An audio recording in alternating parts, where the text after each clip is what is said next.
Let me get the guy who wanted to do the interview this time. We have a few interviewers that like to, switch it out between each other.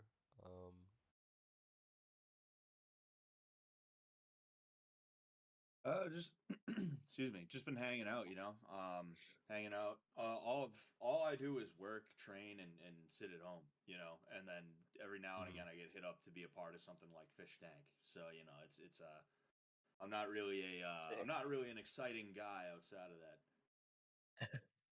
Yeah. Yo, what's up, guys? Now what is good? Yo.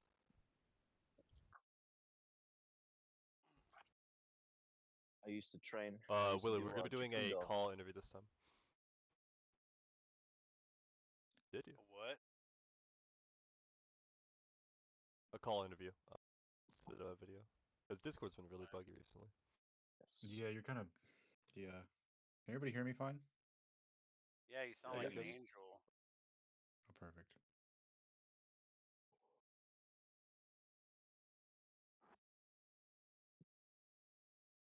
Some questions? I got one question. I guess we can start now. Cool. It's kind of like, obviously you do a lot of the training martial arts. What type of like martial arts, I guess, form is like your favorite at the moment? I mean, I've always liked striking. I like Muay Thai the best. I'm better at boxing than Muay Thai, but when it comes to like Muay Thai or just kickboxing in general, I've just always enjoyed that a little bit more for one reason or another. Not bad. Yeah, me myself, I actually do a lot of jacundo. So Oh, nice. lots of balancing and hybrid technique moves, but it's fun. Kind of hard too.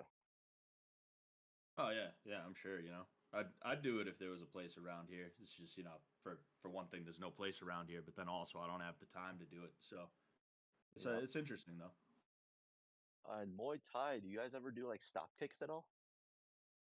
Stomp kicks. I mean we do something.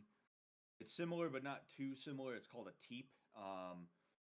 It's kind of what you're talking about. We'll do kind of a modified version of that. We'll go like teep to the thigh or something like that. Just above the Okay. knee. Yep. And you can turn your foot out or in depending on the angle, and you can turn it into more of like a stomping type kick if you want. Not bad. Not bad.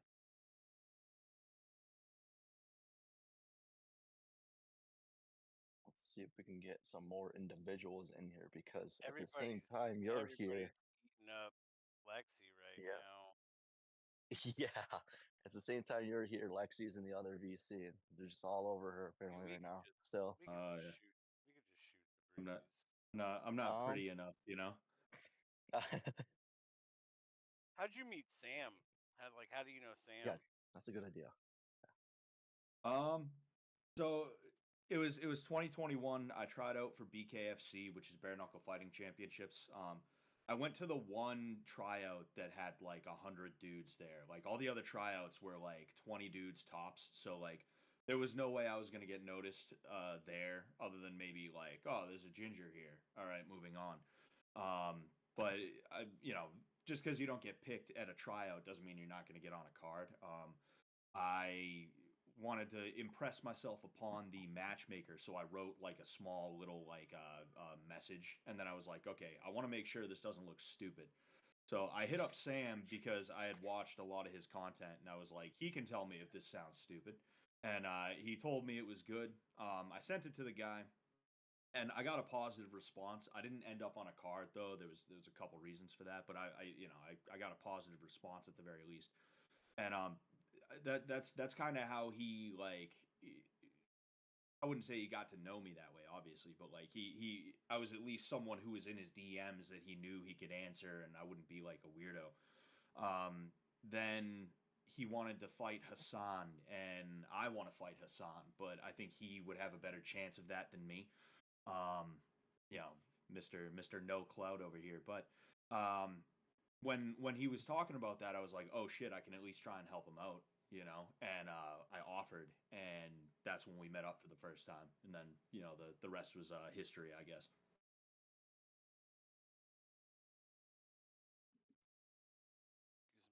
what do you think about his? I credit Sam to being the greatest thing that's ever happened to Airsoft Fatty. What do you think of Chris's transformation from? I look at photos and clips of season one, and then I see him now, and it's like a completely different person. What do you think of Chris's transformation to the sex machine he is now? Oh yeah, I mean, I'm so proud of the guy. I remember seeing him in season one. It was crazy to me being in the same room as him because I watched the iDubbbz documentary and I saw him around here and there. And like he was like I've never seen someone that big before, so that was like crazy. I was honestly surprised he could still move around on his own. Um, but like seeing the change from season one to now was like it was insane, and he's gonna keep going. He's built up a lot of momentum. He's just got to keep going with that, and he's gonna be even skinnier. He'll probably be skinnier than me at some point. Yeah, I noticed. I feel like he's a bit he's very hesitant to show his body off now. Um, and I used to be a bigger guy. At my heaviest I was 305 pounds, and I got down to 175, and now I sit around 250. And when I lost all the weight, I felt the same. Um, do you think? I don't even know where I'm going with this question. I'm so sorry. Uh, do you Do you think he's ashamed of his body now that he's lost all of this weight? Do you think that he might be harboring some shame in his physical form, like brain freezing? I'm sorry. I I think it would be more that he has found a little bit more dignity for himself. Like when you're doing any kind of performance, you're sort of you're putting your ass out there. Like you're always kind of making a bit of a fool of yourself whenever you're doing some kind of performance. Like when you really think about it. We nowadays we really value actors and comedians and stuff like that. But back in the day, like one of the lowest things you could be is an actor or like a comedian or something like that because it was just such a bizarre thing. Um, and some people who have a little bit less dignity or like self-esteem or something like that, they might be more willing to do certain things than other people, right? And I think what it is as Chris has lost weight, he's kind of gotten into a better mindset. And I don't know which one of those came first, the chicken or the egg, but like regardless, I think he just kind of realizes like, oh, I don't have to be the naked fat guy, and I don't have to like degrade myself in that way. Because even though like when I see Chris walking around naked, I'm not thinking like, what a fucking idiot, dude. Like Hmm. again, he's he is putting he's literally putting his ass out there, you know. So he probably got to a point where he was like, okay, I'm trying to turn my shit around. I'm trying to be a little bit more respectable and things like that. No more airsoft fatty falling over and getting laughed at, and I just laugh along and pretend like it's all good. Like, and I think that's I think that's probably where it comes from. Is that he's like, hey, like I'm just I'm not trying to do that because that's undignified. If it makes sense. Yeah, I can definitely see that. Mm. For a lot of your martial arts and all that, have you ever had to go out to do like, I don't know, ballet lessons? Have I ever done ballet lessons? Yeah. Nah, nah, I've never done ballet. I'm a little too shy to be dancing and prancing and stuff like that. I got I I got a only I got a ask. little two step I'll do if I have enough drinks in me and the music's just right, but I don't know if I could ever see myself doing ballet like that. I understand you on that. I only ask because when I was doing my Jikundo, they had us do some ballet classes to better learn your balance of your own body. Yeah. No, it's definitely good for that. You know, that and gymnastics. Like if you get into gymnastics, like the best student I ever had in terms of their physical capabilities was a gymnast. She did gymnastics till like the 6th or 7th grade. And then she had Wow. to stop because she had fucked up knees, which is crazy to be 12 years old and have bad knees. But like everything I'd tell her to do, I'd show her once and she'd get it like immediately. And I was just like, fantastic. I hope you never leave. And then sure enough, she left, and I was like, fuck. All right, cool. I do have a question. Where did you start your martial arts, and at what age? Um, Sorry, one sec. My phone was on vibrate. I wanted to take it off, put it on silent. But um, so yeah. I mean, I started boxing when I was young. I didn't compete, and it was more something to do because my dad boxed. You know, he didn't compete either. He just did it because you know he was growing up in Boston in the 60s and 70s. So you know there was a race riots basically.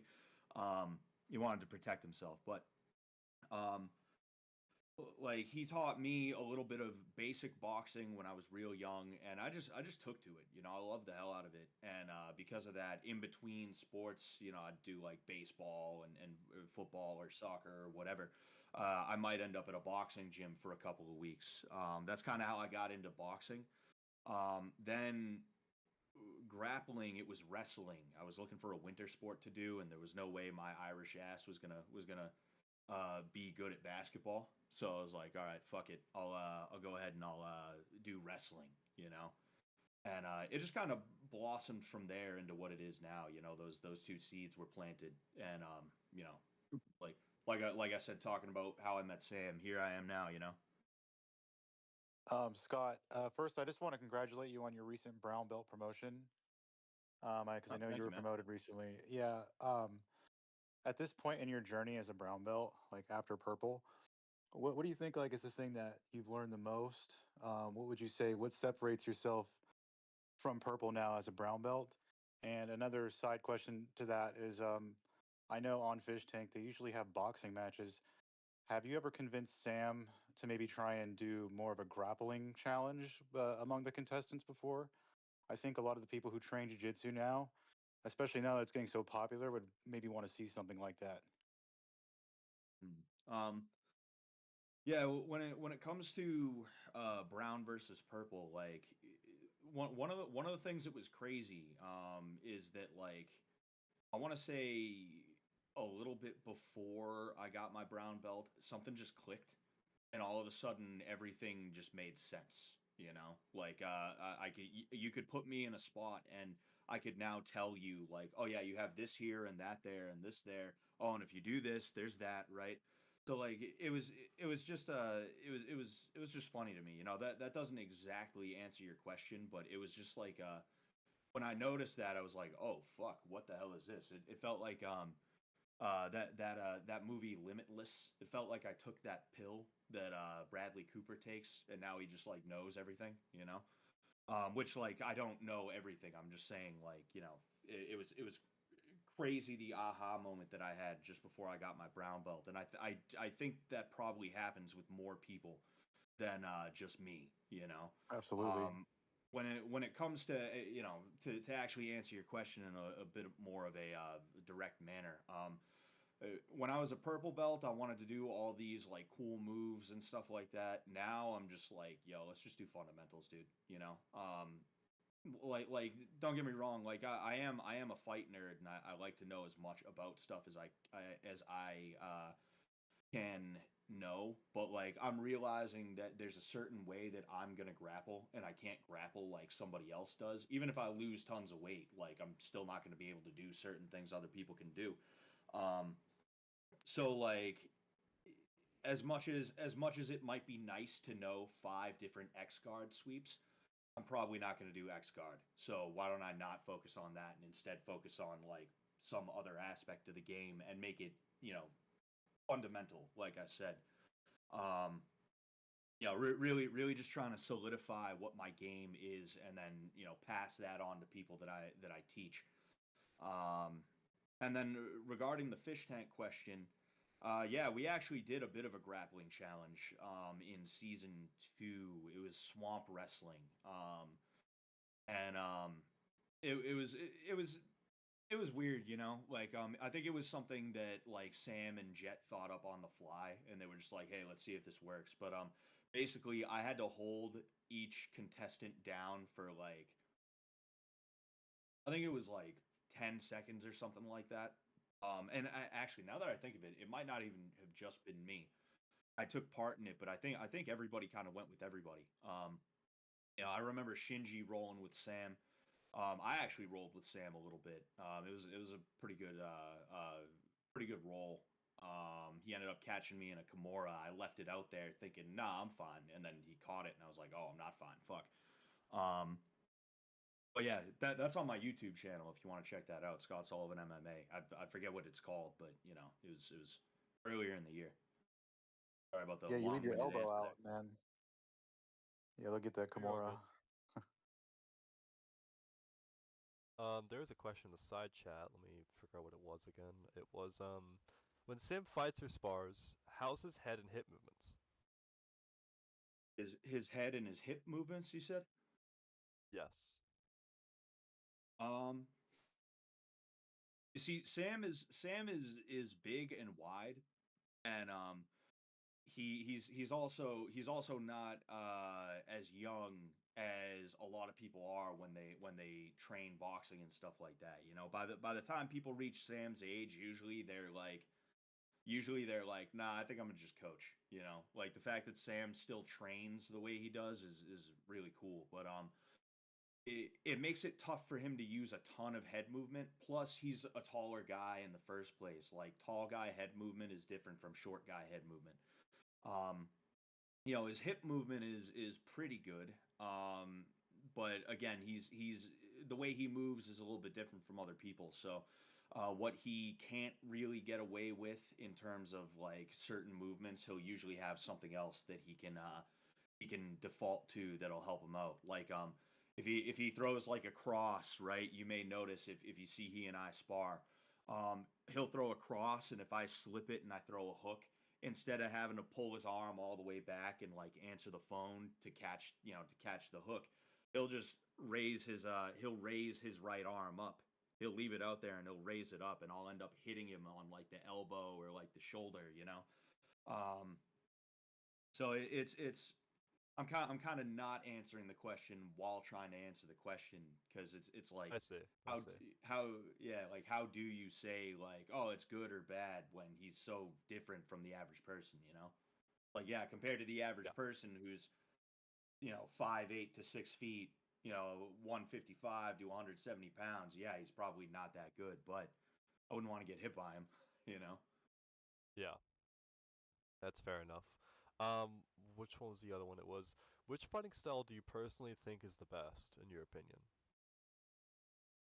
I don't think there's a best fighting style, because everything has strengths and weaknesses. If if you asked me what style I think you should pick if you could only do one, I would say either jujitsu or wrestling. Um, because there's a much greater learning curve. You're not just gonna get lucky in a wrestling match or a jujitsu match. Whoever the better like guy when it comes to grappling is, they're gonna win almost 100% of the time. But you see a lot more Yeah. examples of people getting lucky and landing like a good shot on somebody in like a boxing match or something like that. Mhm. I see. Slacker, you had some questions?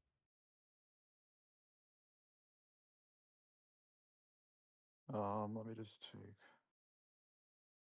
one moment. Spiker gets that up. I was kind of wondering, how do you like your experience in the bitch tank? That was all right. It was a growing experience for me because season two. I appreciate all the love from everybody for season two, but like I was disappointed with my performance in season two, looking back on it. And that disappointment was because I felt a little stiff, and I was nervous, and 2.5 and Bitch Tank were both opportunities for me to kind of come out of my shell and really just operate a little bit like better, I guess you could say. Just put myself out there a little bit more. And you know, Bitch Tank, I did that success. I'd say I did it successfully. You know. But there was a point in time where you actually, like on Bitch Tank, where you had to double leg that dude who was coming towards Xavier. Were you watching him the whole time? Like, did you know that you were eventually going to have to take this guy down? Oh yeah, that's why I was in there in the first place. They asked me to go in there and keep an eye on things. And at first, when he was in there, I was like literally in the vanity room. I was in the makeup room, just pretending not to be there. And then the girlfriend came in, and then I forget if Xavier came in at that point or not, but for a couple of reasons, I was like, okay, well, I'll go into the room and I'll be a part of what's going on. But like you notice that as if you watch it back, you'll notice that as things get more heated, I go from like a relaxed position to like I was literally one knee, one foot, just like eyes on Script was his name. Um, you know, just kind of ready for it to pop off because like you know that's what I was in there for. But also I knew that if I was like halfway under the bed like I was at one point, um, that like I wouldn't have been able to do anything, you know. Especially because we figured out he had HIV, and I think Xavier probably would have thrown a punch, and you typically don't want to have to hit somebody who has HIV like that because fucking if they bleed and or you bleed, that could be like really bad for you, you know. And after you took him Yeah. down, like how bad was he resisting? Because it's kind of hard to tell sometimes, like especially when I think you took him down and I think you were in side control for a bit. How bad was he trying to defend himself? Because I mean, it's probably startling for him. Yeah, I think that's what it was. Is you know, for a second he was kind of startled because I took him down. You know, I started climbing up the legs into that side control position, and it's funny looking back at it. I'm kind of mad at myself because I should have went straight to mount because he sat up and he like tried to kind of like grab like I don't think he was grabbing anything. I think he was just trying to sit up because he didn't want to be underneath me like that. Um, you know, as I climb up, he ends up kind of like just relaxing and stuff like that. And I could kind of see looking down at him. We made eye contact for 2 seconds, and I could just tell like, oh, he doesn't really want to fight like that. So, I mean, I'm gonna just hold him down until we can get him out of the room. I'm not about to like do anything crazy, you know. But yeah, he fought a little bit, but it wasn't even really fighting. It was more so just like a reflex as to where he was like, oh, I like fuck, like what's going on? I don't want to be here. I want to get out of this, you know. Um, and I know that you train a lot of different people. Are you currently training anybody like that is an influencer status right now for any fights coming up? Not right now. Influencer boxing is kind of at a low point. You know, there's guys that like, you know, they've kind of become established in it, and then other than that, people really aren't interested in doing it. So, we haven't had anybody new come up here in a while. You know, so it's something that I'm always open to. You know, I love this stuff. I love training people, and you know, it's cool the amount of people that I've gotten to meet that like I used to be sitting in front of a computer in class goofing off watching. You know, um, so that was like that was a really cool thing. But as of right now, nothing. You know. As like these things get more popular, I know one fight that just recently occurred was the Tyson versus Paul fight. What were your thoughts on that? Like, do you feel like they're making a mockery of the sport when they do things like this? I mean, I know there was like kind of like a lot of controversy behind the whole fight, whether or not it was fixed. Boxing makes a mockery of itself all the time. If I'm being honest here, you know, there's always weird decisions by the judges, weird decisions by the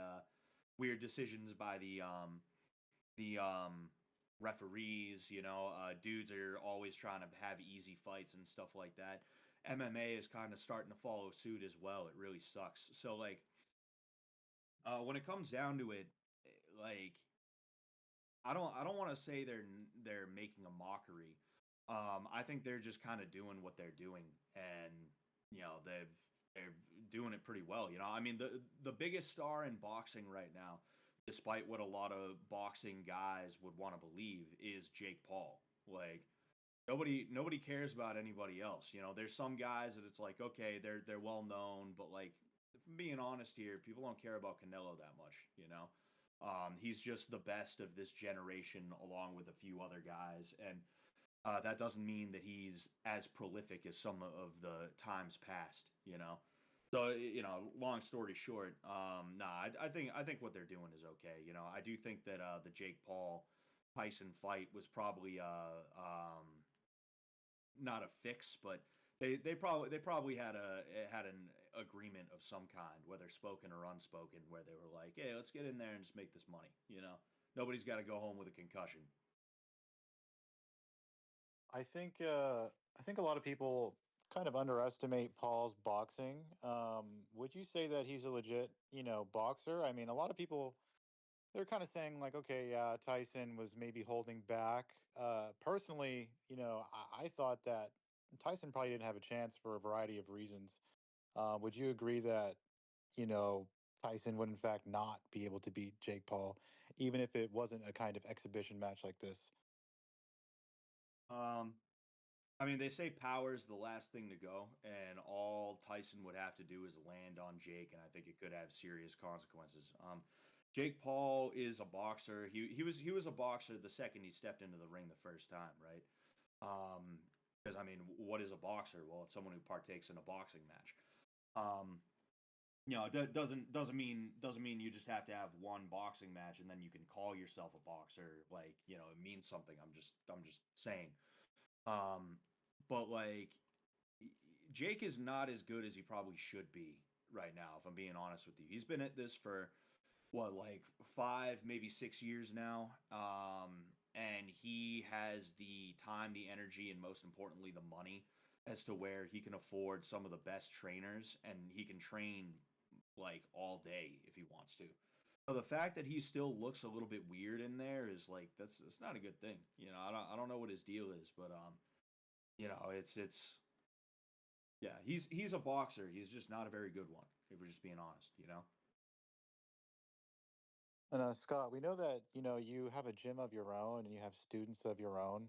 Do you find it harder to get involved, like just with these projects like Fish Tank or any kind of live streaming? Now that you're so busy just running a school of your own and with these students, and I'm sure you're attending their competitions and doing some coaching and whatnot. Yeah, I mean, when Fish Tank comes around, I make sure that like I'm not gonna be leaving anyone high and dry or anything like that. Like blood games, I figured out a couple weeks before that they were gonna want me on. A couple weeks before the original start date, and then they had to push it back a month, which means that I had even more time. Um, and then for season 2, I got hit up like a month or so before, so I could just tell whoever, whenever, like, hey, I'm not gonna be able to make it for this time. And I know that since you've been a brown belt, have you actually competed like in any Pan Ams or any kind of competitions they have in your state? I'm kind of not familiar with the kind of competitions that go on over there. Have you competed at all yet at the brown belt level? Or and if not, do you plan to? Not yet. I want to for sure. It's just a question of if I can get in shape and get the practice because my main concern is coaching other people right now. I still get a little training here and there. Um, but it's not like not enough because like I used to when I was a white belt and even a blue belt, I used to like wait till the week of the tournament and just be like, "Ah, fuck it, I'll do it." And I'd go in and I'd do however I did and I'd have a good time. But like I realized that brown and black belt, you probably shouldn't just walk on and be like, "Yeah, no, it's cool. Like here's the money, I'll jump in. I'm not prepared for this at all." Um, because the way these guys are hitting moves and shit like that, you don't have a lot of time to tap. You don't have a lot of time to get out of them. So yeah, I mean, I do plan on competing. I definitely want to. It's not the highest priority right now. And also, we don't have nearly as many tournaments as we used to. We have like Naga, and then there's Grappling Industries that comes around. I think Fuji does something in New Hampshire, but like fuck going to New Hampshire for a tournament. Um, we're in a weird spot, when it comes to tournaments in my area. But there are ones I could compete at if it came down to it. And then one question I had for you, kind of just from me personally, is I'm currently like a 3-year blue belt, about to get his purple belt. Do you have any advice for me, somebody who's just like right about to get the purple belt? I've been talking to my coach. He thinks I'm ready. And any blue belt out there, really like as they're going into purple, what is your best advice for somebody like that? Um, I'm saying this not as a way to be like I know things and nobody else knows anything. I'm not trying to say it like this, but it's gonna sound like that. If you're a blue belt, you still don't know anything. You know, a blue belt is not that much different from a white belt, and you're gonna see things on the internet. You're gonna want to like try and emulate and things like that. But honestly, the best thing you can do is just work on your fundamentals. Have a basic guard pass, have a basic sweep, have a basic submission from each position, things like that you can always default to. Once you have those down, then okay, maybe you feel like you have a knack for whatever guard or whatever anything. All right, fine, maybe mess around there, but like don't miss the forest for the trees, and don't try and get extra fancy just for the sake of it. And the same thing goes for like a blue belt into a purple belt. Is like your purple belt, people, I've heard people describe it as when like you really first kind of start to get a clue, um and like it can be real easy, because I was the same way when I got my purple belt. Like it can be real easy to be like, I'm a purple belt now, so it's all good. It's not all good. You gotta work positions that you don't want to work. You gotta work games that you don't necessarily love the hell out of. Because me coming from a wrestling background, I still do a lot of wrestling in my jujitsu. um, I didn't like the idea of having to play from guard for a long time, and eventually I had to be like, all right, whatever, I surrender to this.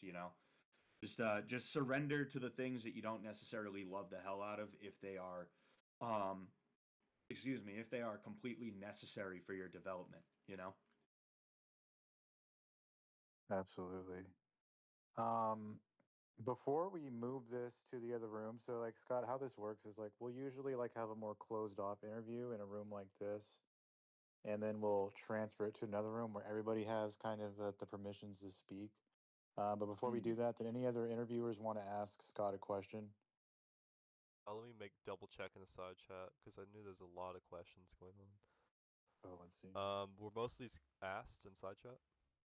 Um, I believe so. I think the one question that wasn't asked is who do you think had the best fighting potential, like in the fish tank that you worked Um, with?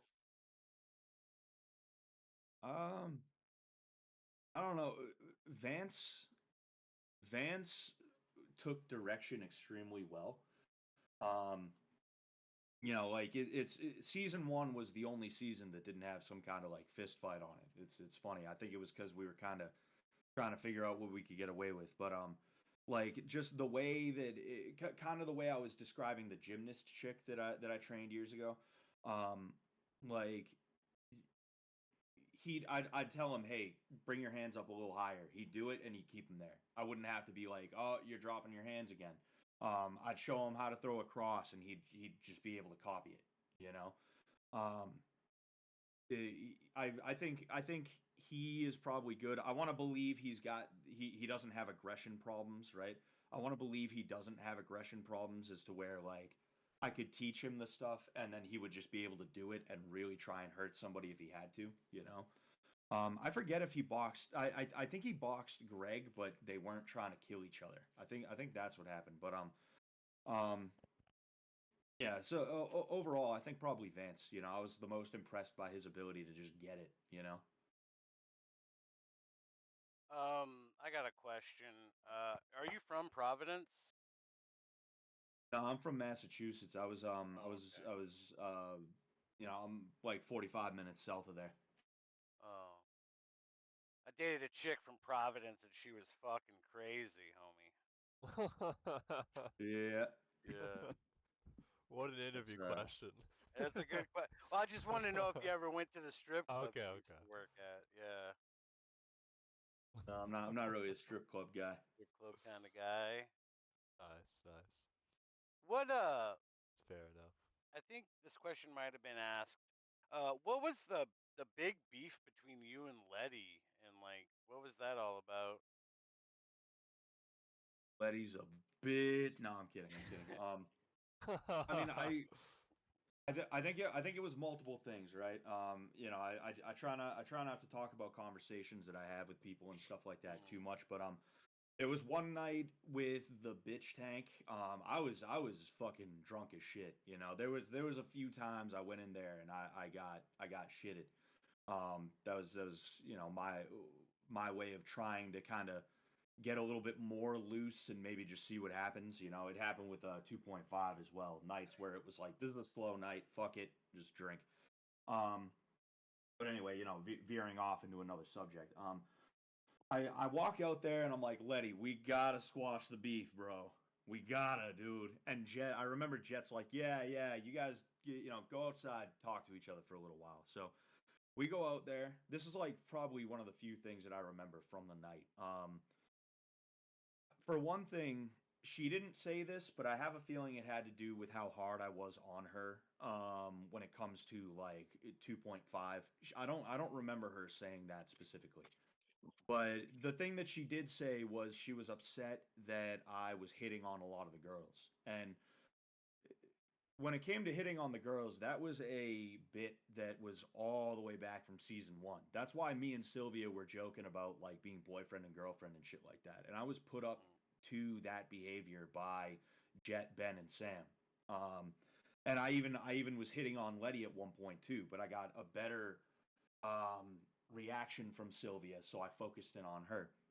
Season two, I did a little bit more of the same thing. I wasn't necessarily pushed into it, but I was like, haha, this was a funny thing from season one. I'll do it again. So I flirted with CK a little bit. I've flirted with Trish a little bit, 2.5, like, that's not going to come into play. But then for Bitch Tank, I was specifically told, like, you're going to go in there and you're going to be like creepy. You're going to be like awkwardly flirting with the girls and they're just going to be stuck in there with you. You're just going to be coming and going. Um yeah, and like I'm telling you guys all this just to illustrate, like, Letty wasn't there in season 1 in the basement when they were like, "Yo, dude, go try and get Sylvia's number." In fact, oh, I just forgot. You guys can't see this, but I'm also streaming on my channel, so I'll show it. I still have the paper that she wrote down from when I asked her for her shit. I was like, oh, fuck it, might as well Whoa. keep it. But like, she wasn't aware of what that was, so I think she thought there was a little bit more malice in it than there actually was. And I'm sure the bathroom joke didn't exactly help with that either. But it is what it is. Um, and then going extra hard on her, the only reason I did that was because she is the only one who had the guts to go out and like stick her neck out. Like everybody else, very reactive. They don't want to come over to you and talk to you. They don't want to ask you a question. They wanted to wait for you to come to them and be like, "Hey, I need help with this." Basically like trying to start a quest that way. Letty was the one girl who was brave enough to be like, "Oh, hey, what's your deal?" And well, my deal was I'm gonna be rude to the fish. So Huh. yeah, there's that. I see. It's pretty funny. That's pretty. Yeah, that's One actually pretty question. good. Did you ever have oversight on some of the bits that were happening behind the scenes? Did you ever like put your own oversight in and say it would be funnier if I did this, or it'd be funny if I did this? Like, did you ever go in and purposefully like go in with your own bit in mind during any of the seasons? Yeah. I mean, I see now I'm trying to think. Obviously, the bathroom joke was my idea. Yeah. Like I said, I was pushed into being a weirdo who like flirted with the girls and stuff like that. But when Haley took to the flirting in the exact opposite way that she was supposed to, which was like positively, I was like, oh fuck it, like let's go for this and see what happens. And they they also did things like they told me to bring in a rose that I got for Haley, like and hand deliver it to her myself, right? But Mm. other than that, it was the Cage character. I had a lot of help with that, but then there were also small things like having my hand in my jacket all the time. Like there were some things like that where like there was one point I had a can of Coke in my jacket. That's like a very small thing, Mm. but people seem to really like that. I don't know how much of this got on camera, but I had an idea for a My Little Pony jar thing. Oh my god, dude. Yeah, Oh it my was god. Oh, because it's genius. because the Cage character, right? The arc that he was supposed to have is that he's supposed to be like Blade, right? Really badass, really cool. But slowly but surely, you kind of realize, like, oh no, this guy is a complete fucking dweeb. He's like a weeaboo, like weirdo and shit like that. Um, and that was like a little thing where I was like, oh, we'll be peeling back the curtain just a little bit on maybe not a little bit, maybe a lot of bit, but peel back the curtain on that. And so I got jars, I got My Little Pony figures, and I filled it with glue, with Elmer's glue, and I hid Oh them my around the map. god. Yeah, and then it was How many during were found? the what's that? How many were found, do you know? Oh, they found all of them because it was part of the election, the shitty election arc, and in order to get my vote, they had to help me find the items that I lost, and those are the items. Yeah. Yeah, so it's like there was other stuff that if I sat here for 20 minutes, I could probably remember, but those were the ones that kind of came to mind Yeah. right away. That one's good. That is pretty funny. That's actually a genius. That is a very funny bit. Thank you. That is great. Any more questions before we open the gates and just let anybody talk, basically? Mm. I had one more. I'm not too sure if you've seen this, Scott. There was a clip of you when you're in the bitch tank. You're walking out the bathroom with Haley. Yeah. Uh, that was funny as fuck. Did you? What was your view on that after you got out the bitch tank, or you were able to see it? Like, do you think it was pretty funny, or? Well, like the bathroom prank itself, or like. Yeah, when you walked out with her, and like she put her hair back, and then you were like pretending to zipper up your pants. Yeah. I see if I could do that again, I would. I dial certain parts of it back probably, but I figured people would get that it was a joke when we spent like 3 minutes in there, and then fucking I came out pretending to zip up my basketball shorts. I Yeah. figured people probably would have got that joke, but yeah, I think it was a good thing. What was it like? Ha ha, funny? Not necessarily, but it wasn't meant to be in the first place. It was more meant to just be like sowing discord, like just being chaotic and like throwing chaos into the bitch tank, which it worked very well. She was catching shit for Yes. that. They were fighting over that for like pretty much the whole 2 weeks, you know. Mhm. But yeah, it was fun, you know. In my opinion, it was a good bit, you know. Yes. I think it was great. Yeah, honestly, it shook up the whole tank so hard. Everyone loved it. It was it was the best bit of season 2, honestly. Thank you very much, man. It was amazing. We ready to go to another chat? Everybody ready? I'll just drag you, Scott, to the Yes. right chat because they're using all the other ones right now. Here, Okay. let me All right. it's a let's go Faxi. Go to front forward. Faxi. Fagsy group chat.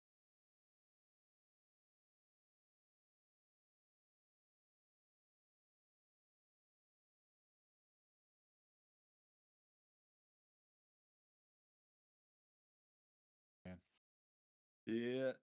I kind of figured. Scott, were you here? Were you here for the symbol interview, by the way? I honestly wasn't aware that these were going on. Why? Oh. What happened with that? So that was kind of one of the first times we tried to just let everyone talk. And we're like, okay, if we do it correctly, it's a great idea. But then it was 350 people in one call screaming the word Jeet. And we kind of had to think, okay, maybe don't start with that. Don't start with everyone being able to talk at first. And Was that with actually, Symbol? Symbol was surprisingly strong. Oh, okay. Symbol did amazing during that interview, especially against that many people screaming at him. It was somehow some conversation still happening in that. You should have done a Then we People from that area. People from that area, they're actually pretty cool. It's just that like their culture is a little like weird.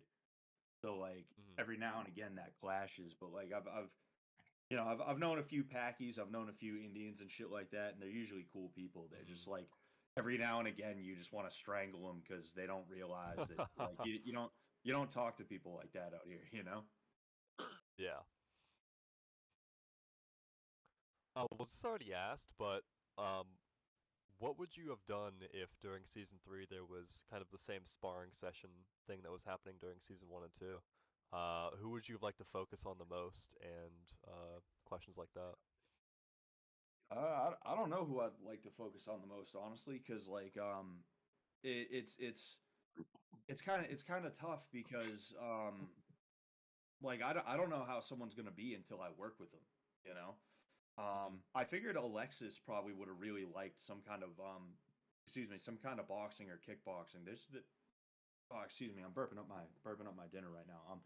I assume like she's just got kind of a look about her where it's like I bet she probably would have liked some kind of boxing or kickboxing.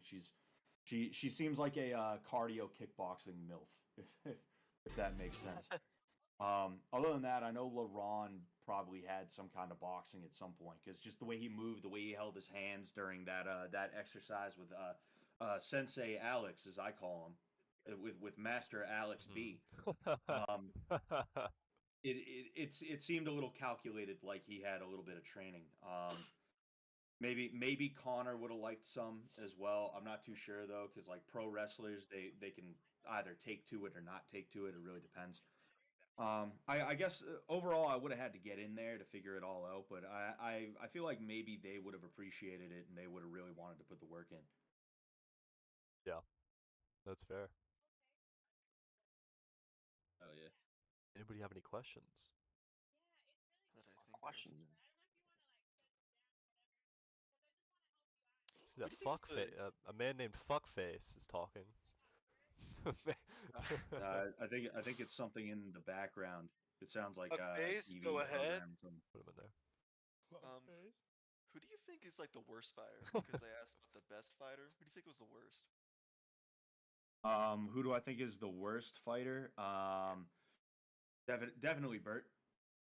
Really? Definitely Bert. You know. And I don't say that with any like malice or anything like that, but like there's just I don't think there's been anybody in the house who has been as uncoordinated. It's like if you took a baby deer and put it on ice skates.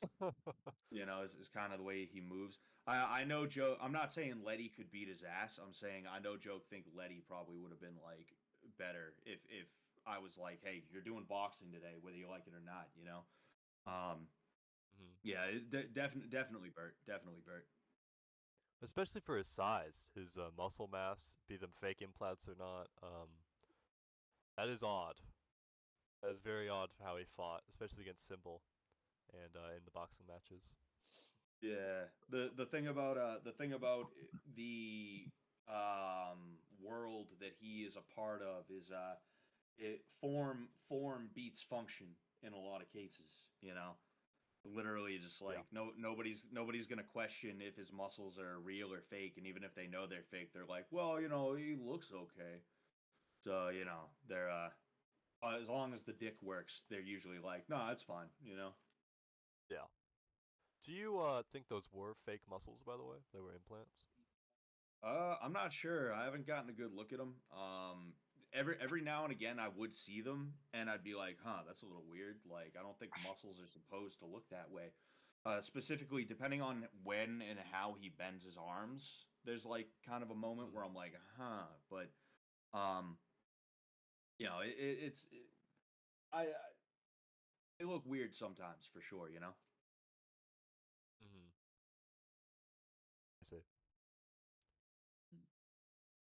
Got Any questions? Any questions? Yeah, I got one.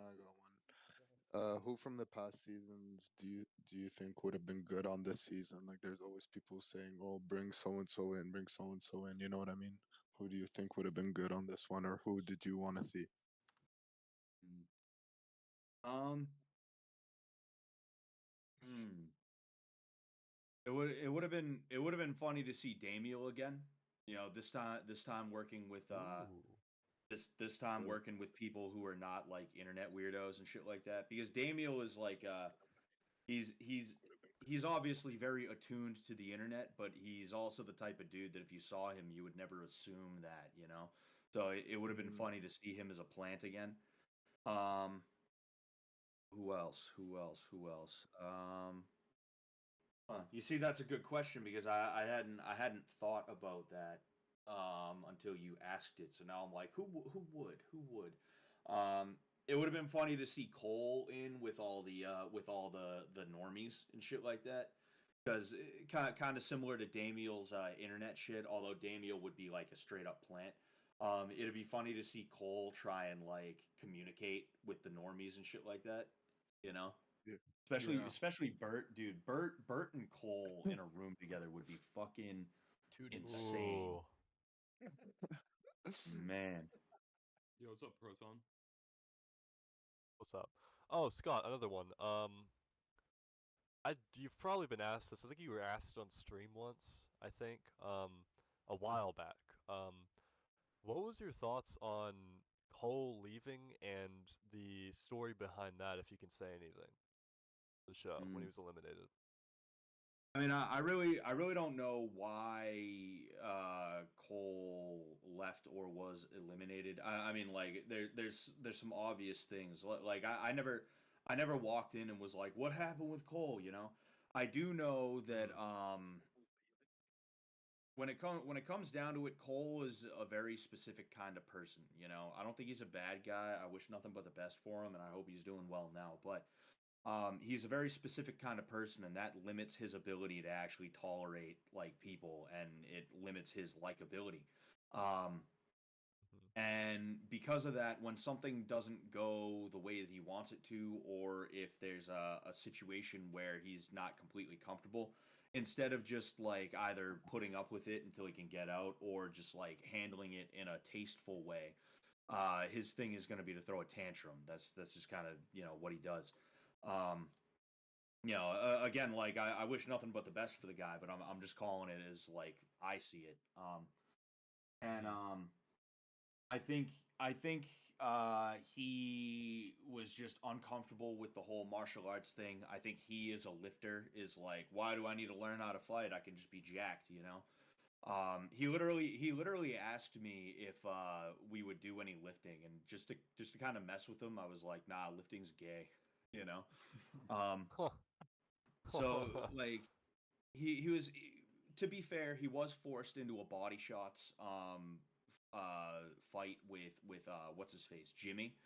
But even then, it's like Yeah. that really wasn't that bad. If we're being honest here, it was just body shots. So overall, like I'm kind of jumping around place to place, and I apologize for that. But overall, I think he just had a bad day, and instead of just chalking it up as a bad day and coping in a more healthy manner, he went into bedroom two. I think it was bedroom two, and he started spouting off in the way that he did. He called Yeah. me the pot belly ginger. And Sam was like, "Nah, we ain't putting up with that." And he went in there Yeah, Yeah. and he said, "You're out of here." Scott, what's up, I Scott? see. What's going on? Yeah, somebody said on Twitter that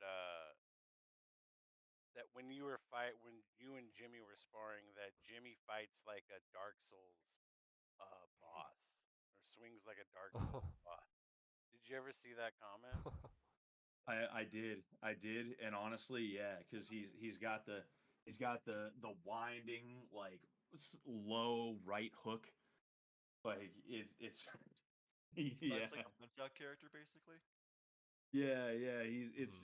it's so funny how accurate that is because he reaches back and then like there's almost like a delay where it's like he reaches back quick and then it gets to the end and it pauses for a second and then he fucking throws as hard as he can. Like it's so funny how true that is. Holy shit. I forgot somebody said that, but I do remember seeing it. Yeah. That's a great Um, one. aside from obviously Summer, who do you think had the biggest post fish tank crash out? Next, I would say aside from Summer and Alex, right? Who do you think has the biggest post show crash out? That's a tough one because there's been some pretty ridiculous crash outs, that's for sure. Uh maybe Morrow after the 2.5 thing, you know? Mm. Yeah, the 2.5 thing with Morrow's crazy because he was saying all that crazy stuff and then went on Twitter and Instagram and kept saying crazy stuff, and now he's like, I saw him like about a week or two ago, like posting on Twitter about Fish Tank again, which is absolutely crazy to me. Yeah. It like it's hard. You know, I'm an empath. Okay, I'm an empath. Mhm. I feel other people's emotions. No, but like it's hard for me to not feel a little bit bad for him getting kicked off the show, but also um like just kind of is what it is. I think he probably was just like, wow, they kicked me off the show after I did practically nothing. You know, that's fucked up. I'm mad about that now. And he started going at people. He went at me a couple of times. There was a couple of times he replied to my shit when I had never done or said anything mean or like rude or anything at all to him ever. And he's probably calmed down now, and he's like, all right, well, that is what it is. Anyway, like this is this is probably the biggest thing that I'll ever be a part of. This fish tank thing. I guess I might as well pay attention to the new season. I think that's probably what happened with him. Mhm. Yeah, I that think it's makes the sense. same thing that happened to like Cairo King because like he was getting like I don't know harassed by Daniel and he was like I'm done with Fish Tank and then like a week later he's back talking about Fish Tank stuff. He's now camping. I think he's camping on the property of the shitty town. Wasn't that what was happening last with him? Is he went to go camping on the property, like Cryo? in the woods area? Yeah, No, Kroki. I don't know if he's camping in Shitty. I know that Cryo lives like in like the Pacific Northwest, up in Mhm. Canada, and it's pretty wooded where he is. What's your take on the whole Shinji situation? I feel like Shinji should have won season 2 personally. I feel like he held back his punches. He really didn't understand just how I feel like Shinji could have beat TJ's ass personally. Um, and then obviously like now he's back to doing escorting in Japan. Um, what's your take on the whole Shinji situation? I mean, I talked to Shinji a couple weeks ago. He seems to be doing better than you might understand. Oh, I nice. don't want to talk I don't want to talk too much about what he did tell me just in case, you know. But he was in Boston, and you know, by the time I figured out, he was already gone. So you know, but if he ends up back here, I'm gonna try and chill with him. Yeah, I mean, like, be look, I've never experienced the fish tank in the way that the contestants will. Maybe one day I'll be a freeloader. Who knows? Regardless of that, though, like even if I was a freeloader, that's still like it's not like I was in there since day one and I am like specifically a target. So, um, I can only imagine what goes through these people's heads, especially when they get so close to the end. Um, where it's not like Big Brother, where it's just like, yeah, we're just gonna hang out and maybe do a challenge and then go back to hanging out and maybe there'll be some drama. Um, that's got to be a life changing experience, and I mean we've seen how it can be a life changing experience with TJ, for instance. And I think he probably just had a hard time coping with it, combined with the fact that he was already under the gun with his college stuff in the first place. And talking to him, it seemed like he expected probably a little bit more out of it, not directly from Sam and Jet, but I think it was sold to him by his friend as a situation where it's like, dude, you're gonna Right. go on this show and then you're gonna be a trillionaire after, dude. You gotta do it. And when he got off the show and he wasn't immediately raking in big bucks, he was like, oh fuck, I was lied to. So I think it's really just angst from that combined with a few other things. Overall though, like I think he's probably doing better for himself now. um I would hope anyway. I would hope. And if not, he's definitely taking steps to try and improve. So that's always a good thing. Yeah, I feel like Shinji could really like he had the viewership, he had the ability to garner a following. I mean, he made the show so much money on those late night bar streams. Like people were dropping, $30, $40 to just ask him. He was answering hundreds of questions a night. Um and I feel like had he had the proper guidance coming out of the stream, he would have been able to do something good with it. But I'm glad to hear that he's doing good, actually. Oh yeah, yeah. He seems like he's doing good, and I hope he is, and hopefully I'll be able to see him in the future as well. Nice. I'll definitely let you guys know how he's doing if I do have that talk with him for sure. I think I remember Great. him like on Twitter where he was like saying like, oh, it wasn't really fair that he didn't like win the competition or something like that. And then like a day later, he did like a whole apology video basically. It's like saying I'm sorry that I was like asking for money and I'm sorry that I did all of this basically. Yeah, yeah. It's like I said, he probably had some existential shit going on, and he said some of the wrong stuff, or what he feels like was wrong stuff, but in the moment it probably felt right, and he was probably just like, oh, they didn't deserve that. I should probably say something. Yeah, I think it was a combination of not having, enough money to finish the schooling, and then of course like the dark side of the MDE fan base just constantly in his DMs saying mean hateful stuff to him that led to the Shinji crash out of 2023, Yeah, 2024 yeah, actually. that makes a Yeah. lot of sense.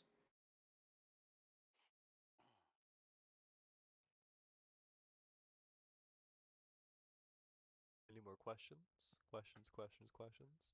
Yeah, as a viewer, I saw that Daniel Larson had a possibility of joining Fish Tank this season. Do you think he would have been a good addition, or do you think he could have disrupted the tank? And do you have any insight of why he wasn't on the show, if you could say? Well, I'm pretty sure Daniel Larson is He's in in jail. jail right now Oh, for sorry, threatening to. I meant World of T-shirts. Yeah, well, t-shirts. My bad. Oh, yeah, yeah. No, I mean, I think he would have been good to have in there. It would have been good to have him, with all the normies and shit like that, in like a late game kind of situation. Um, because he brings like hassle energy, but he means it. You know. Mhm. Um, and I'm not sure why he wasn't on there. Apparently he was supposed to be on there, but the thing is, like, you have a lot of people who are like, yeah, yeah, I'll totally do it, and then they just back out at the end. Like that's what happened with Justin Minks as well. A lot of these e celebs, they're like, oh yeah, She totally, was like, gonna go on there. That would have finished her off. Oh hell no, she's dope. That would've been great.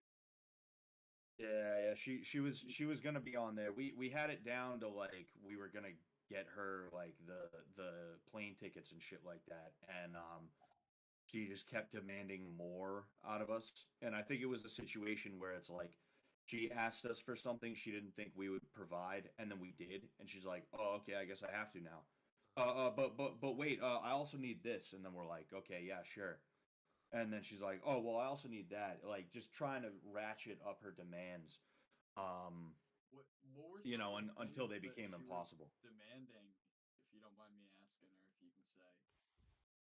Um, well, it was more just the attitude, and then also the amount of attention that she got out of us. We were in a group chat. It was me and some other people. Sam was obviously in there, and like me, like I'm the one that she's had the most interaction with. So like, of course, I'm in there and I'm trying to talk to her about it and shit like that. And then like she just keeps being a petulant child about it. Basically, she was like, "Oh, Sam, you call me yourself like a man," and it was just some weird shit. It was just some weird shit. Is that What provoking? what is your what's your opinion on iDubbbz essentially not allowing anybody to fight who's trained with Sam, like the Froggy Fresh situation, when Sam is currently 3-0 out of his camp? Good question. Sorry. Yeah. I feel so bad for Froggy in that situation. That was a shit deal. Yeah. You can't feel bad for Froggy in that situation, though. You just can't. If anything, it was good for Froggy. He's doing so good now. He was doing great before. Dude was on fucking Tosh.0. See, my only real questions is like one, how do you keep a straight face when you're fucking with these people the way you do? Because like if it was me, I don't think I'd be like I'd probably lose my character as soon as possible and just fucking I'd lose shit. It'd be funny as fuck to me. And then like the other question is like I saw you respond on the actual Fish Tank website saying that you were planning on showing up. How come you didn't? So I mean, like when it comes to a Cage character, I'm like, not to be like Mr. Method Actor or anything like that, but it was real easy for me to do and say whatever and not break character because like, I was in kind of a flow state when I was acting as Cage. When it comes to not fucking with people, I mean, like it the thing is like it's not like I haven't had to lie a ton. I haven't had to do a ton of like shit where I would have to like keep a straight face in the first place. Sensei Scott was very upfront. It was, hey, you're gonna do planks and I'm gonna beat you with pillows. Yeah. Hey, you're gonna do wall sits and I'm gonna throw pillows at you and you're gonna have to throw them back to me, right? I know I'm being a bastard right now. Like that's just the way that it was. Um, but like there was a moment, right? Fucking this was a funny little thing that happened that not a lot of people noticed. So What are we it was talking about? during huh? Well, I asked him a Sensei question Scott about interview. yeah, I asked him about how he was able to keep character as well as he does. So Oh, okay, great. There was there was one moment in season 1, right? It was during the disabilities challenge. I went upstairs, I grabbed a trash can and I put it on top of Letty's bed, right? Because we were fucking with Letty at that time. And I didn't pour it out, but as soon as I put it up there, I walk out. Vance immediately gets up. He's being Mr. Schizo. And he starts taking trash and throwing it on Letty's bed. It was like unspoken, like I didn't tell him to do it. He didn't expect it. It was just like perfect the way it happened. And then when Letty came upstairs, she's like, Vance, who did this? And he was like, it's Scott. It was Scott. It was Scott because he's still being a fucking schizo. So he blamed that on me, and then Letty confronted me, and it was just so funny knowing that that's what happened that I couldn't keep a straight face. That's Yeah. like the one time I failed at keeping a straight face the entire time. Yeah, I have a and then question. and I'm about to say one more beforehand was like Absolutely. the whole you said on the chat that you were planning on being on this season and you ended up not showing up. Like somebody said like we really need a taekwondo or fucking jujitsu instructor or something in chat and you were like I'm gonna be there. Oh yeah. So I never actually got hit up to be in season 3. I have a feeling they were gonna bring me in at some point because Sam asked if they do karate. And they all said yeah. And then like I think the same night, or if not, like the very next day, they put up the flat PTZ camera. I have a feeling that was probably for me. But also over the next day or two, um, they like people famous house. I forget if it was famous house or fish tank at that point, but things started to fall apart a little bit because people started leaving on I their think own it was accord. Fish Tank at the time because I want to say it was either right after Frank entered the house or right after Frank left. I want to say it was like Hmm. right around that time. I think it was right before. Yeah, I want to say it was right before. yeah, because Yeah, yeah. because I remember watching them put up the Den PTZ, and then like we all sat there for like Yup. 3 days, going like, man, what the fuck is that? Like, what are they doing there? What's that gonna be? Is that a new PTZ? Like, what's the plan? And then Frank showed up, so we all were like, oh, maybe it's just so we can watch Frank when he sleeps. But I just wasn't sure. Well, he ended up sleeping in the yard for most of the time he was there, didn't he? No, he slept in the flat for like 2 days, and then Bert licked his shoe, and then he moved up to the penthouse with Bert. Oh No, man. Bert sniffed his shoe and Oh, licked dude, the and sole. licked it. Yeah. Or no, lick the what's that piece that comes out of No, it? yeah, it was the sole. Yeah, the insole. Yeah, the sole. Yeah, the insole. Yeah. Oh god. Yeah, pulled that fucking thing straight out of the shoe after smelling it. And went, I need to lick that, and fucking licked it. He was trying to smell Wild. Sam's shoe in the RV. Yo. Yo, bot. What's your question, my boy? Oh my god, James, you calling me? I love you so much. So James, I'm kidding. We're talking to Who the fuck is James? where'd he go? Moy Tao, right? Yeah. Yeah. Yes. Scott. Yeah. Scott. Mr. Moy Tao, I am kind of Hey, new to Scott. Fish Tank. My buddy was just recently on it, and I'm Just just ask the curious. question. Motherfucker, so help me God. This is the internet. I'll scream. Anyway, so you were in Fish Tank season 2, right? Or season 1? Yeah, I was in every Bingo. season except for 3. You were in every season except for 3. All right, sweet. So what kept bringing you back? Maybe this has been asked before, but like this seems like a really goofy show where a bunch of degenerates watch it. No Well, I offense to mean, all you degenerates in here, but like what kept bringing you back? Offense. I'm taken. Offense. Money, I don't, Good clout, I question. don't care. and the people. I mean, Has to be. it's a cool project. I love the hell out of the project. Yeah, it seems like a I ton of I fun. didn't Yeah. get paid. I didn't get paid a ton for either of the for any of the seasons. Can you tell us It how wasn't. much you got That being paid? said, how long were you in each It's season? none of your business. I don't even remember how much money I got paid like per No one season. cares how much money you got paid. How long were you in each one? I mean, somebody Oh. asked me, but anyway, I was more of a cameo in season 1. I'd come in, once a week, twice a week, things like that. I was there for the finale as well, and then for season 2, I was Sensei Scott, so I was in there for, three, yeah, about 3 times a week for most of the season, and then I was also the referee in the finale. Me? Didn't you also How- Weren't you also the rapist for Rape Escape for Bitch Tank? No, that was Jacob. That was Was that that was Jacob? that was my evil twin Jacob. Oh yeah, your evil twin Jacob. I different forgot about guys, that. different Yeah, I guys. completely forgot about Jacob. Yeah. I've got. He was I've he got was two always for you. he was always a little weird, you know. I'm about to say, was he method acting or was he fully on par with what the with what was going on? He was meth acting is what he was doing. Oh, he was meth acting. Okay. I've got two for you. Only How one. much fun? Come on, bro. How much fun was it actually boxing drunk Greg? And how surprised were you about TJ's absolute stamina whenever it came to the season 2 finale?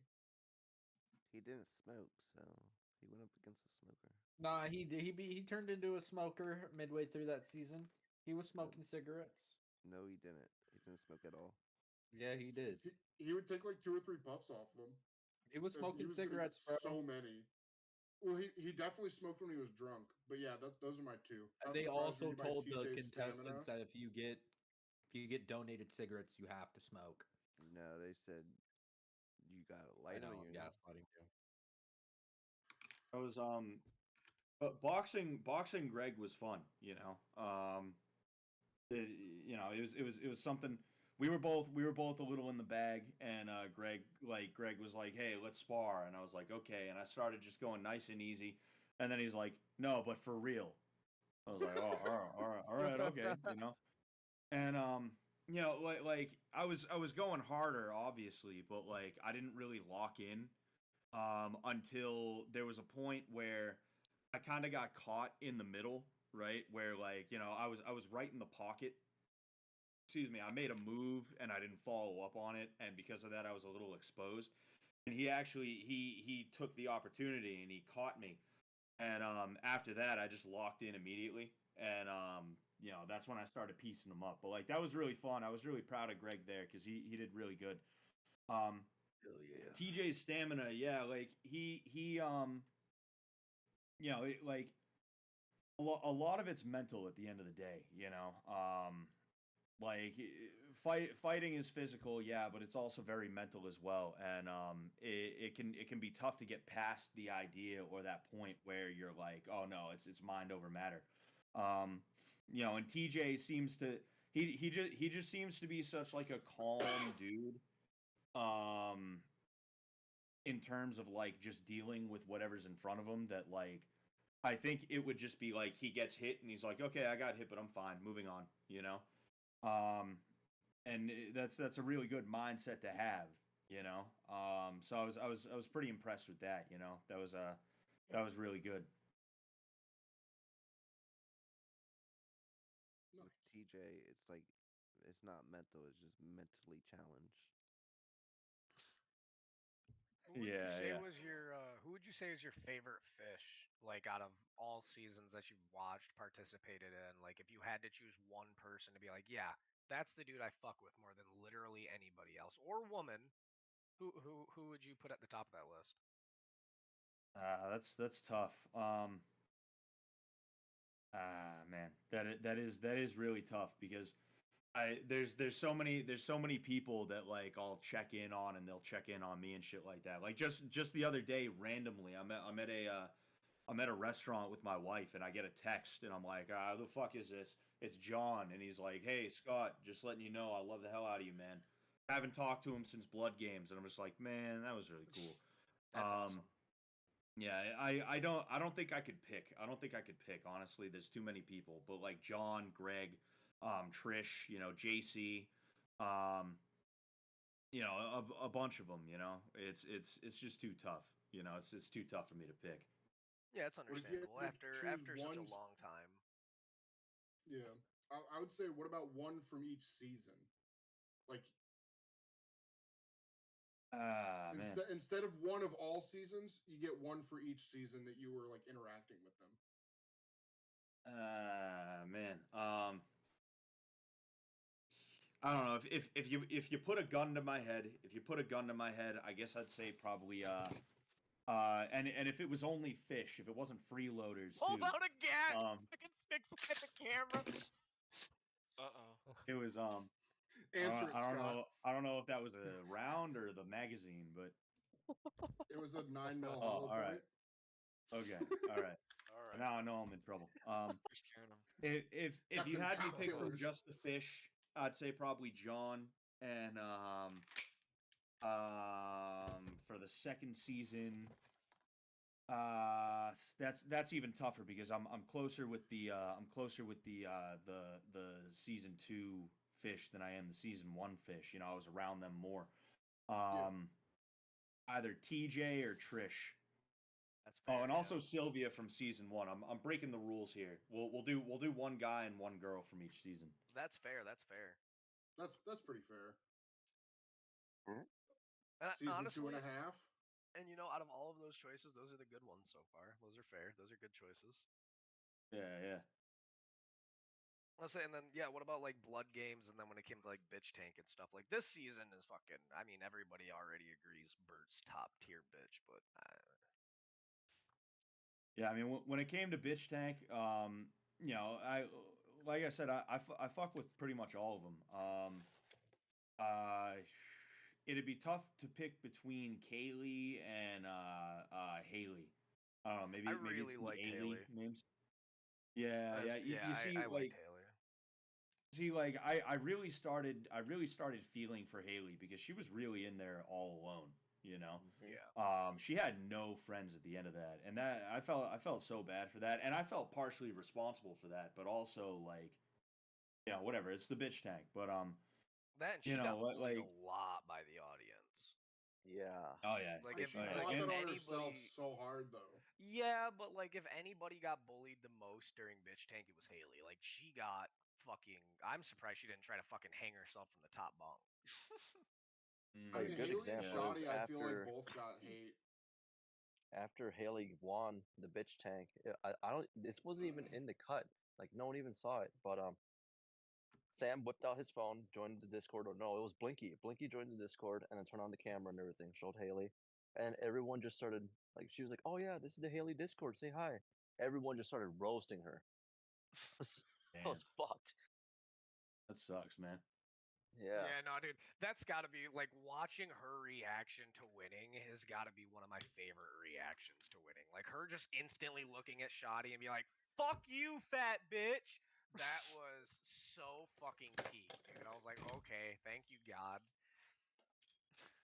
Yeah, What about- it was funny how the cameras cut too, and I guess she went on for another like 10 minutes too. Oh, did she? She continued going after. Yeah, That's what I heard. Yeah. That's great, dude. That's so That's what good. happened. I don't think I have any more questions personally. I can't think of anything else, but I'm also retarded as fuck. I got all mine out that I wrote down. Guess, This is a great who's interview, your- though, Scott. You're cool. Yeah. Yes, Thank I you, like man. Sensei Scott. Appreciate that. I'm about to say this is Appreciate the you guys only having me. interview. I'm about to say this is the only interview that I've actually tuned in for and actually sat down and listened to. And you're a pretty cool guy, Scott. I fuck When with you you. going heavy. on PKA again? I don't know. I talked to Taylor a little bit later in the week last week. I don't. I'll ask him about what's going on with PK, but I would never ask to be on. But I'm sure at some point he'll be like, "Yo, come on, PKA again." We ain't got nobody better to have on. All right, fucking get your ass on here, I guess. Ooh, I I do do. have one more. I do have one more, and I don't know if you can Go for it. actually answer it or anything. With you being friends with production and shit, have you heard anything about like information on fucking Extreme Peace? Nah, Like World Peace 2? Yeah. Yeah. Season 2, he Yeah, said it was I going to mean- be out in June. Dude, we've been told there's gonna be a season 2 for the last 2 years. Sounds sweet. I do have like another I really question. don't know much of anything, because it's I wouldn't even know what questions to ask, Like Yeah. I think a while ago I asked when it's gonna come out, and I got the same answer as you guys. Hey, probably like April, May, June. But I think their main issue, other than they have to redo the like a lot of the title cards and stuff like that, is they also have to figure out how they're gonna distribute that. I was just about to ask if they got permission to go back to Adult Swim with it or not, or if they're gonna have to do it on their own. Yeah, I think they'd have to do that on their own. I mean, Actually, some of the bits that were in there that I got to see, if they got canceled from Adult Swim in 2016, Adult Swim would hang them from the front of the fucking office for the stuff that they're doing this Heidecker. season. Yeah, Tim would throw the world's largest bitch fit like he did last time. Tim's a narcissist. Fuck him. Yeah. Oh yeah. Fuck I don't know. Heidecker. I watched fucking World Peace like whenever it was on Adult Swim. It wasn't that bad. Like Tim and Eric fucking Awesome Show was probably just as out there on some of the shit they did. Not to mention just the Andre or the Eric Andre show and some of the bits he did were like Fun fact, Eric Andre had literal swastikas in his show, and they were trying to accuse MD of having that shit in there when they were pulling shit off of YouTube as proof, which is stupid as fuck. A big major difference though between MD and fucking Eric Andre is like this fucking super well known, super beloved comedian, and then there's Sam Hyde, who is called a rapist and a fucking war criminal. So he's also black. He's the ghost. He's the ghost of Kiev in a school shooter. Yeah, for real, dude. If you He guys defended didn't know, Kyiv, man, dude. yeah, He's a don't. veteran. He's a veteran. Yeah, don't tell Sam about any nearby synagogues. He might go crazy. With the last name Hyde, you would assume he's Jewish, especially with the fucking nose on that man. Fucker can smell lost Israeli treasures if he sniffs hard enough. I thought he was awesome. Any more questions for Scott, though? Any more questions for Scott? I guess I'm all out. I guess who's your Over favorite, under 6 inches. Who's your favorite contestant from season 3? I'm gonna be honest with you. I don't love the hell out of any of them. Yeah, I agree with that. Yeah, I think while they did a good experiment casting all people who don't know, I think they should probably go back to casting some fans. I'm not saying all fans, but if they could have like a 50-50 split, I think that might be all right, because it was so hard to like it was so hard to like anybody this season, you know? Like at best it was just like, I don't mind this guy, so I guess I'll endorse him, you know? Which was how I felt about Alex. Personally, I think when it came to this season, they should have just like, once Famous House 2.0 started falling apart and everybody started destroying shit and throwing everything everywhere, they should have just let it play out. They should have just turned the people that they they should have just let the people that they brought into Famous House 2.0. Don't let them be fish, but let them be like fucking freeloaders, or give like Kawan, because Kawan was a shit starter. Give him Shark. But like I feel like if they would have left them on, the end of this season would have been so much better than, hey, let's go on a cross-country road trip to Las Vegas. Oh yeah, where we can't wait. film Scott, in what's your 90%. thoughts? That is interesting, Scott. What is your thoughts on the sudden change from the house to the RV? I mean, it to me, it doesn't feel like Fishtank anymore, and I don't think they're trying to make it Fishtank. I think what they're doing is they are like, okay, season 3 had some really good stuff in it, but the last few bits failed, you know, or the last few pieces of it, I mean. And because of that, we don't have any direction to go in. Like, it's just going to be us sitting around for the next 10 days. So why don't we do something a little bit different? Why don't we try something drastic to see if we can get something, if we can pull some kind of diamond out of the rough, you know? I think it was I think it was an all right choice, you know, even if it's not for you. Like me, I haven't watched a ton of it, I'll be honest with you, but even if it's not for you, it's like at the very least they're not just like, dude, fucking, we fucked up. Anyway, see you for season 4. You know, at least they're trying to give some kind of Shit, we fucked up hard. Sam told Sam was telling Luke that there was a legal issue and they had to leave the house. I think. So I mean, is it a gaslight? Who knows? Hold on, I'm gonna send you a message, shits. I'm gonna send you a message real quick.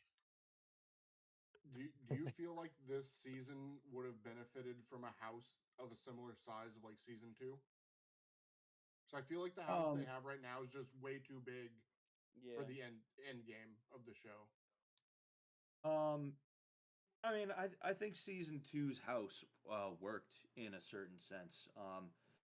It would have been nice if they got maybe a few more contestants, but then you kind of run into a spot where it's like, okay, how many contestants can you really pay attention to? I think they can grow into the house. I think they can overcome certain challenges and things like that, like the house being too big. They need to not you sell know, it first. what's that? They need to not sell it first. I'm sending you a screenshot right now, shits. Hopefully that somehow clears it up. I don't think they're going to sell that house. I'm scared I'm scared that this whole fish RV thing is gonna scare them. Scare them into being a little bit more careful.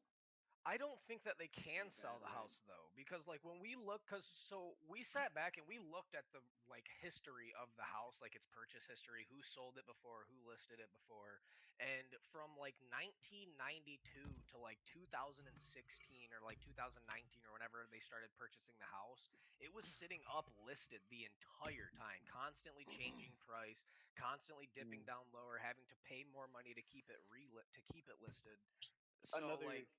Another factor is the property is still decorated like Blood Game, so it's probably likely that they're keeping it.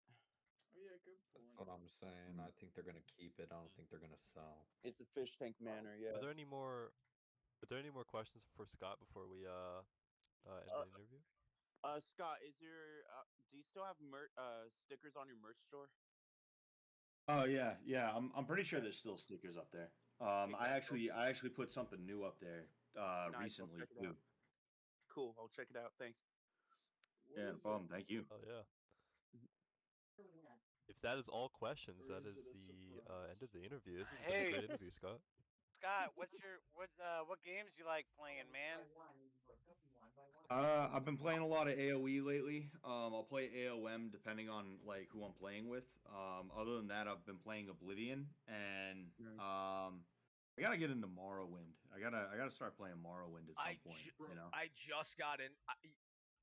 I just got into Morrowind, dude. I just got into Morrowind. It's fucking phenomenal if you like